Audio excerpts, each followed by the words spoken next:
എത്രയും പ്രായമുള്ള എൻ്റെ സ്വത്താണ് തട്ടിയെടുക്കാൻ നോക്കുന്നത്. എൻ്റെ സ്വന്തം പറമ്പിൽ നിന്ന് നാളികേരം വലിക്കാനും കൂടി സമ്മതിക്കുന്നില്ല. ഞാനെങ്ങനെ ജീവിക്കുന്നറിയില്ല. എന്നാണ് തെരുവിലേക്ക് ഇറങ്ങേണ്ടി വരികയെന്നറിയില്ല. എല്ലാവരും എനിക്ക് വേണ്ടി പ്രാർത്ഥിക്കണം.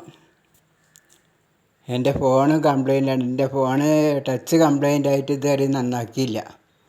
നന്നാക്കാൻ പറ്റിയില്ല, പൈസ ഇട്ടില്ല. എവിടെയെങ്കിലും ജോലിക്ക് പോകാച്ചാൽ ഒക്കെ വരും മുടക്കുക. എല്ലാവരും കൂടി മുടക്കുക. എന്നെങ്ങനെയെങ്കിലും തീർക്കണം എന്നുള്ള വിചാരം അവർക്ക്. എൻ്റെ ജീവിതം എങ്ങനെയെങ്കിലും നശിപ്പിക്കണം എന്നുള്ള വിചാരം. എല്ലാവരും ഉണ്ട് അതിൽ, എല്ലാവരും ഉണ്ട്. എൻ്റെ കുടുംബക്കാരും എല്ലാവരും ഉണ്ട്. എന്താ കാരണം എന്ന് മനസ്സിലാകുന്നില്ല. അതുകൊണ്ട് എല്ലാവരും എനിക്ക് വേണ്ടി പ്രാർത്ഥിക്കണം.